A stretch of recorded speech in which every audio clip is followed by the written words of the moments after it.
play with your money. This is KLD Wave of Wave by Wave. We live in the. This is KLD Wave of Wave by Wave. We live in this beautiful living room. Shout out to Maurice Geddie. Hey y'all, what's up? It's KLD Wave of Wave by Wave. We live in this beautiful living room. Shout out to Maurice the director. Pleasure to be here. Born and raised in South Jamaica, Queens. Yes, sir. Yes, sir. All right. So what was it like growing up in Queens in like early 2000s? Jeez, like it's an experience to say the least. You know what I mean? You see a lot of things. It's a melting pot. As you know, Queens is the biggest borough of all the 5 boroughs in New York City.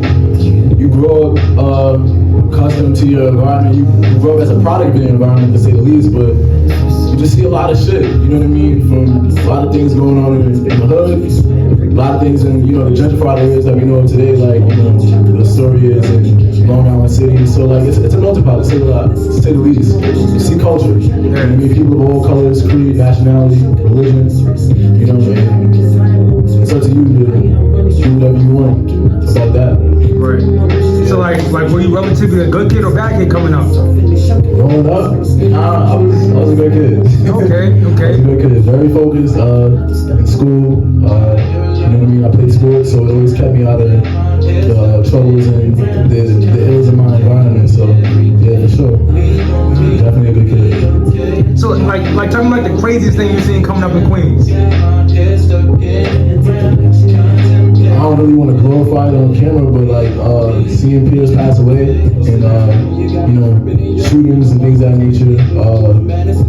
Just a lot of stuff that I feel like kids shouldn't be exposed to growing up at an early age. You know what I mean? Right. Seeing that from the earliest memories of like 7 years old to present day. So yeah. KLD stands for Keep Living Dreams. For sure. Like, what inspired you to go with the name KLD Wave? Because Wave is actually your government name. Yeah. So, I mean, in terms of like KLD Wave, and what made me really take that out as like, my stage name and what I want to stand by is, I just want to have a message to give to people to always stick with. I say every time I perform and introduce myself, I let people know it's a self-affirmation first. You know what I mean? It's something that I tell myself every day and remind myself. But now that people know it, I want them to gravitate towards that and never forget. Always remember, never forget to keep living your dreams, and that we are valuable every day as human beings that a habitat deserve. No matter what your religion is, what creed you are, what sexual orientation you belong into, right? We all one and the same. So, who gave you your name? Your mom, your dad? My mom. Okay. Yeah, my mom. What? Did you have an accent? Nah, not really. I mean, I'm just guessing like. Were you always comfortable with it, or like at first he was like, why she named me that? Like. Nah, I was comfortable with it. Because I think it's a unique name. I think it's pretty cool. Like, nah, yeah, I was comfortable with it. I was comfortable with it. I'm grateful for it because like she always had just off of her doing that. Everybody always asks me like, "Damn, your name is Wave. That's a cool name." Yeah, bro. right. It raised the bar. Like that's dope. Yeah. Yeah. It catch people off guard for sure too, but it's something to be grateful for. You know what I mean? Yeah. Do you have any siblings or only child? I have one sibling. I have an older sister. Okay. You guys close? Yeah, very close. Okay.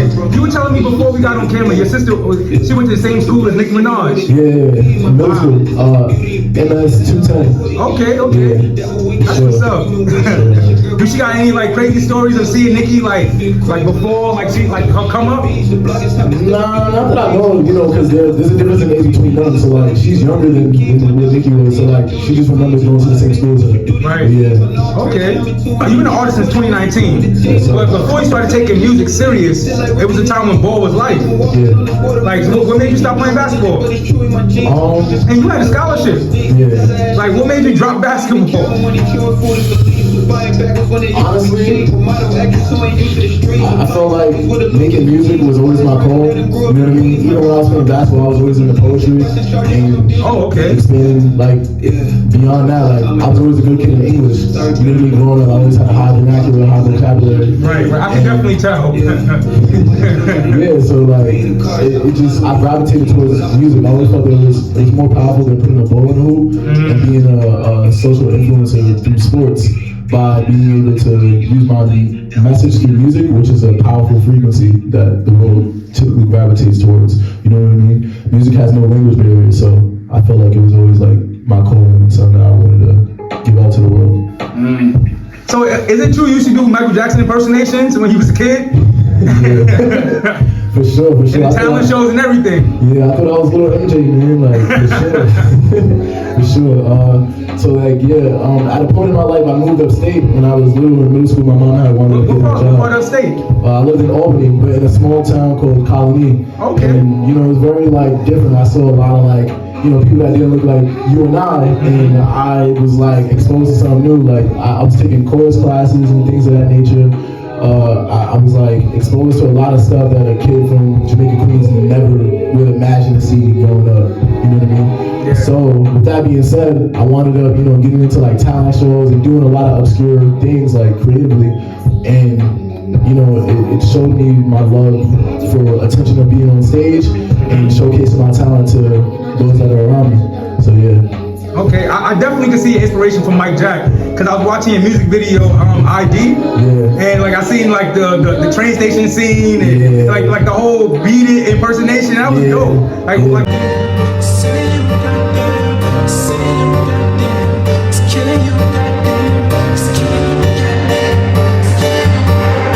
I could say to you, be a madman, but a wise man always feels sane.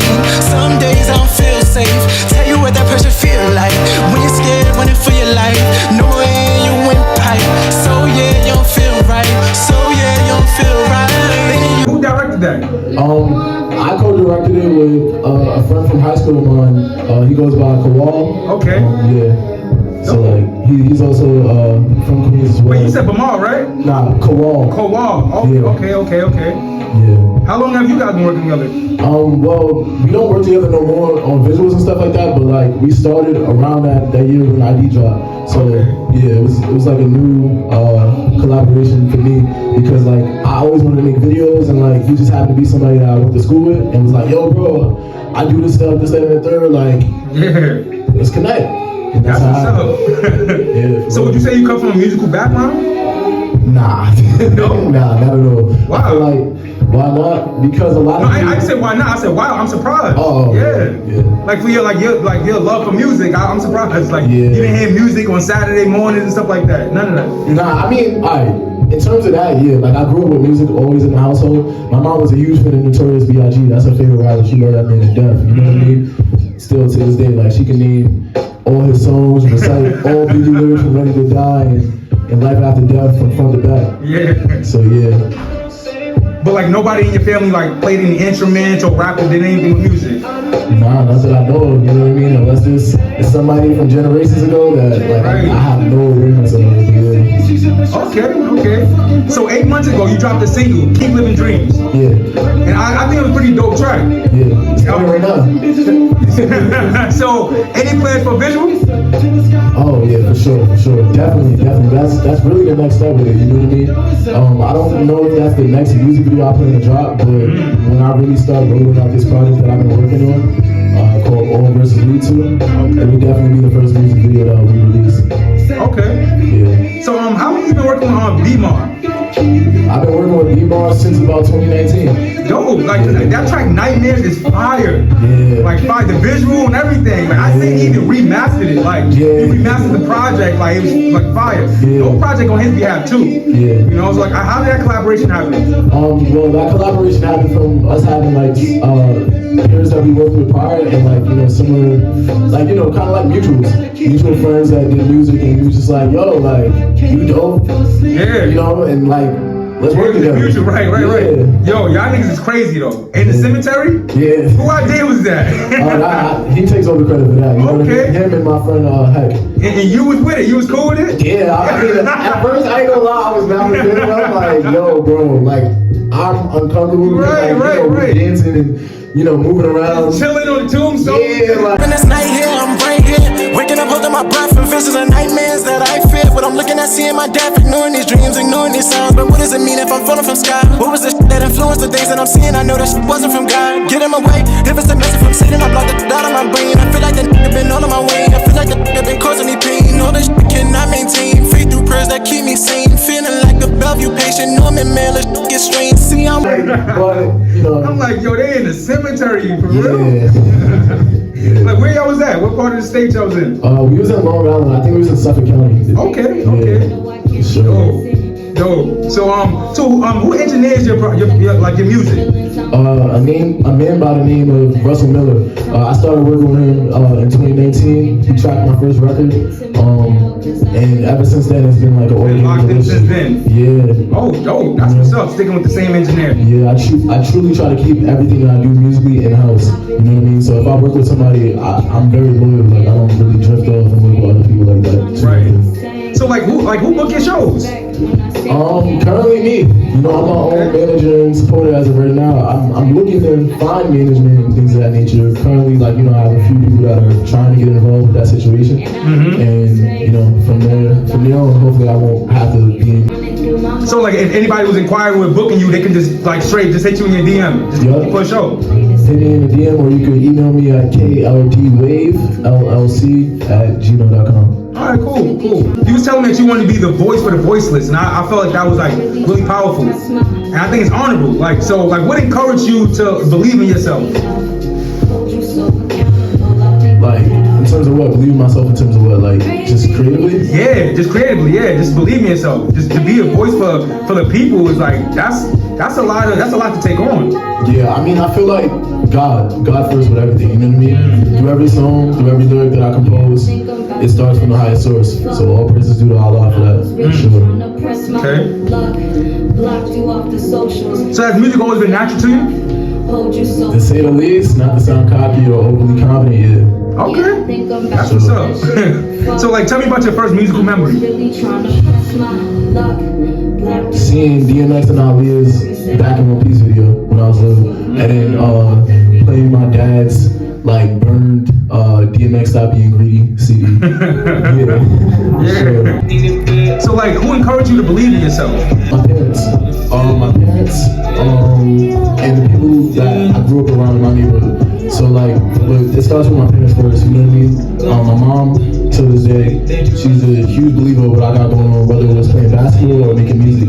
Like, you know, we have a very strong bond. Like, I always say, like, my mom is like my Feeny, she's like my Donda. That's how I look at her. You know what I mean? It's a strong connection. She come out to the shows too? Nah, she hasn't been to see me perform live yet. Never? Yeah, I always show her the visuals and all the recaps and all that stuff, so she's very aware of what I do. Right, that's what's up. But yeah, she works very hard, so like, you know, she necessarily doesn't always have the time for that. Right. But hopefully in due time, I could put her in a situation where she could see all my shows. Of course, right. So like, what themes do you address in your music? Themes, I want to say like poverty, impoverished neighborhoods, a lot of universal themes in terms of like love, a lot of positive stuff. But I also talk about, you know, my neighborhood, growing up in my environment, being a product of the environments and the lower class citizens of the world, and, you know, impoverished neighborhoods throughout USA and all walks of life and all forms of this earth. You know what I mean? You could be in the hood in Africa, things of that nature. I feel like my music could connect to it. You know what I mean? You could be in the UK and grow up in the songs out there, you know what I mean? And the ends, and feel connected to what I got going on musically, because I'm talking about stuff that I feel like anybody can resonate with, you know, if you come from that cloth. So like, how would you like describe your songwriting process? If you don't mind me asking. No, it's cool. This is actually a good question. Like, all the questions you asked were really on point. I appreciate you for the interview too, by the way. So, to describe my songwriting process, it starts with the production first. So, me and my producer would usually, you know, compile of songs and create a playlist and like figure out what we like currently in the moment. So like, let's say we pay attention to a lot of artists that drop weekly every Friday, you know what I mean? The popular songs that come out, we then took those songs and be like, all right, if I like such and such NBA Youngboy's album, and I like this cut from his album, we're gonna put that song in the playlist. Let's say Drake drop album. We like a song that Drake dropped from one of his albums or whatever. We put that song in the playlist. Then we put a playlist together and be like, all right, sonically I like these songs. They all kind of fit in the same mold. Let's create a song or a beat, more or less. similar to these and see what I can do with them. And that's been the process of me working on these two projects titled All Versus Lead to North and Grid. That's how I've been composing every song. Right. And beyond that, it starts with the production, then it goes to me receiving the beats or a bunch of sounds and things of that nature, and then we structure it, you know what I mean, from starting, like if I like certain samples, we'll structure it from there.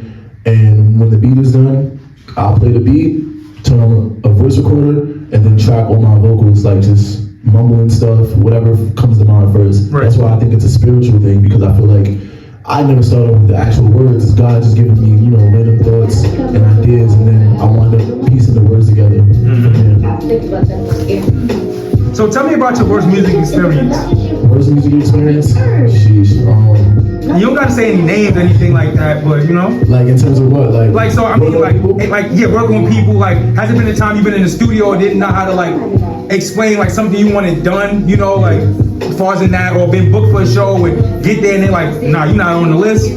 Or you know, like anything like in that nature.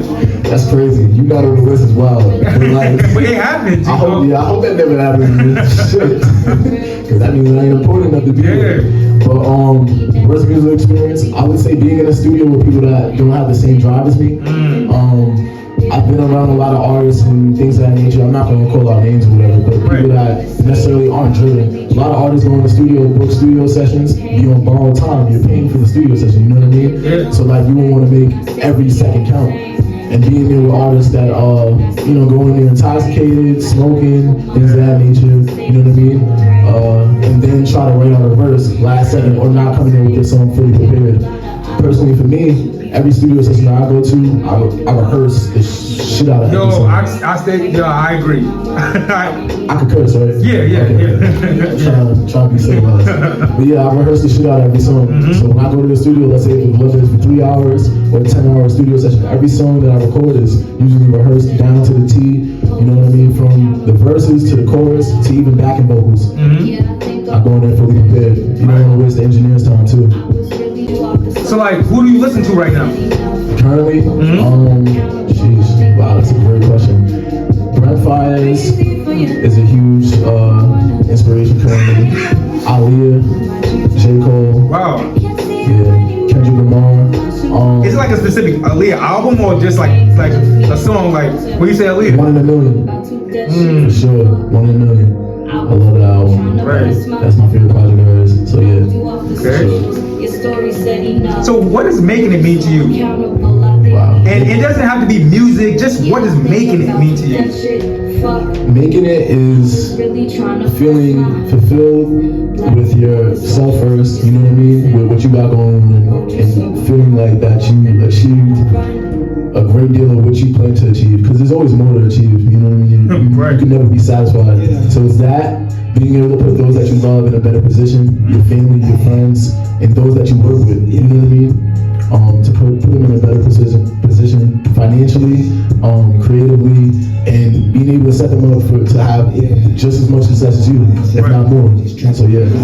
So this question isn't on one of my questions, but it's something I seen on Instagram, and I wanted to ask you as an artist, like your opinion on it. So I seen this guy, Pip Marty, like he shares a lot of good content. He was talking about artists kind of splitting, if I'm not mistaken, like splitting royalties with producers. Yeah. You know, like kind of putting them on your project, so producers can get more business. How do you feel about that? That's on point. You think that's probably what I know with the producer I worked with for these two projects, by the name of Versace the Beat Slayer.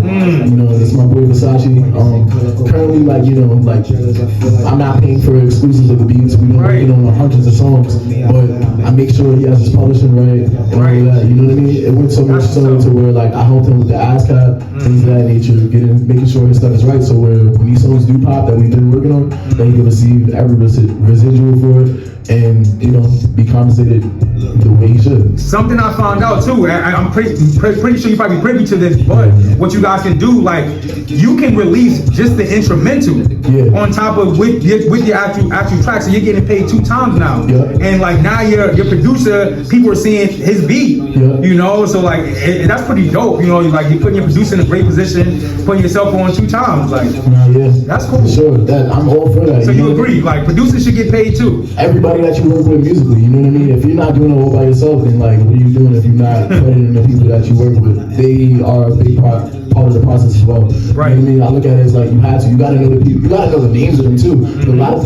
people that make songs, they don't even know who produced their song or the name of their engineer or who did X, Y, and Z string on the song. So it's like, you gotta be aware of that, even the samples, you know what I mean? So I'm a big fan of that, and like even when we releasing music, like with the songs I will be releasing, they will be coming out under KLD Wave, and my company that I'm trying to launch called Wave by Wave, as well as Versace. You know what I mean? So yeah, they'll be released on all 3 of our pages and on Apple Music, Spotify, etc. Okay. So what's the difference between you and you as an artist? It's not too much of a difference. I feel like my art is genuinely me, so it doesn't stray too far away from the person I am. Okay. And, you know, I have so many different facets, you know what I mean, as a person. And I feel like that leads into what I do creatively. And quite honest, like, I don't stray too far away from being an artist. So like, being an artist is my life, so it's me. Yeah. You know? Right. So if you had the opportunity to talk to your younger self, what would you tell yourself before you started taking like the business and music serious? Especially because you were a basketball player. It was a moment when you had the ball in your hand. Yeah. So before you got to this seat right now, what would you tell yourself? I love that question. Damn, that's amazing. I wish there was a way to do that. But yeah, what would I tell myself? I would tell myself to be the utmost confident in whatever you're doing. Don't listen to the outside noise. You know what I mean? Don't listen too much to peers that necessarily have negative things to say. Always believe in yourself first, you know what I mean, before the rest of the world can see it. I agree. Just always remain the utmost confident and have faith that things are going to work out no matter what. Yeah. If you had an opportunity to record a record or like with any mainstream artist right now, who would it be? And do you have a title for that track? Wow, yeah, that's great. It wouldn't necessarily be an artist, it would be with producers that I like. Obviously I would like to work with a lot of artists, you know what I mean? A lot of my inspirations, you know, but I'll name both. I'll start off with producers. Right. And that's a great question for me, like what producer? That's interesting. Yeah. So I would like to work with Timberlake, for sure, Pharrell, and Chad Hugo. So the Neptunes as a whole. Right. That's a great one. That's a great question. Yeah. Sheesh. Thank you. I like to hopefully meet Quincy Jones, you know what I mean? I know he's getting up to age, but hopefully I can get on in time to meet that man. Right. So yeah, those producers, and who else? The Alchemist. For sure, The Alchemist. Okay. So if you had the opportunity to join a label or continue being independent, which one would you choose? Independent and being distributed by a label. You know what I mean? I would like to have major label distribution, but I would also like to keep my own entity, which is Wave by Wave. Right. So yeah. Okay. What's the hardest part in your opinion with growing a fan base, or has it been easy? Nah, it's everything is a journey. I wouldn't say it's hard nor easy. It's like it's the biggest obstacle I think is like making the world gravitate towards your message and music. Because I feel like nowadays music is very oversaturated. Everybody does music. Yeah. And everybody does everything. Yeah, you know what I mean? So just I gotta like keep my head up and know that talent will always cut through. And more importantly, so the biggest obstacle has been like just praying that people gravitate towards what you got going on. You know what I mean? That's all. Okay. So you're a lyricist. I'm asking you this question. Sure. Who's your top 5 dead or alive, no specific order? Let's get it. Sheesh. Dead or alive, top 5? I don't want to be disrespectful about naming number 1, because like my real number 1 is like just off of bias here. You know, my favorite rapper currently. But if I had to name top 5 dead or alive, top of that list would be, damn, I gotta put it in order? Like no specific order. Oh, no order? Yeah, no specific order, top 5 dead or alive. Okay, cool. Yeah. Nas, Tupac, Okay. Hov, Wayne, Kendrick, J. Cole. Okay. That's 6, 7, or whatever. So I respect. I don't want to be involved. For sure. What's your go-to track? Like when you in your bag, you mad, sad, your go-to track? It Gets Better With Time by The Internet. So that song is like, whenever I feel down, it always brings me back up. It's a beautiful song. I think it's my favorite song like of all time. And like, they're not even my favorite group or artist or anything ever, but just hearing that song alone has like so much power. It uplifts me every time I listen to it. So yeah, go check that out. What makes you different? There's not another wave. It's simple. You know what I mean? And that goes for everybody. God made only one of you, so there's not another you in this world. You know what I mean? They may have the same name, but they don't share the same thoughts. They don't share the same drive, passion, or talent or creativity as the next person. So yeah, just be me. My last question. What's next? But yeah, I definitely got a video coming out for like this freestyle I did with this song called The Truth. Okay. So yeah. Yo, Wave, I appreciate you, bro, for coming out. Would you mind leaving us with the performance? Yeah, for sure. All right, let's get it. It's KLD Wave, live and direct in the living room. Shout out to Reese, the director, for this beautiful performance and interview opportunity today. You know what I mean? All verses lead to Off the Grid. Coming soon. I'm gonna perform a song called Are You Down? That's for everybody that is viewing this today. We all human. We all share the same emotions. We laugh, we cry, we feel pain, joy, anger, sadness, etc. This song is for whenever you feel down, you can always rise up out of it. Always remember and never forget that. Yeah. This is it, yeah. Are you feeling down? Are you feeling down? Whoa. Are you feeling down? Are you? The sunrise, you wake up with all that pain in your eyes. You want a soul to know and see it, that you blue as the sky. You want a soul to know and see it, that you bleed out inside. You try your best to go and hide it, how you feel deep inside. But despite your past and all the days you done cried, I got a feeling that you feeling really lonely and shy. And you don't wanna tell your friends because you value your pride. Now don't cry, cause it's all in your mind. Are you feeling down? Are you feeling down? Whoa. Are you feeling down? Are you? Are you feeling down? Are you feeling down, Lord? Are you feeling down now? Are you? Know these times when you've been feeling so low, I got a feeling that you feel like you was over yourself. Amongst a world full of people and you feel like a ghost. I got a feeling that you wanna put a hole in yourself. But I've been suicidal my own self, and I know faith may not help.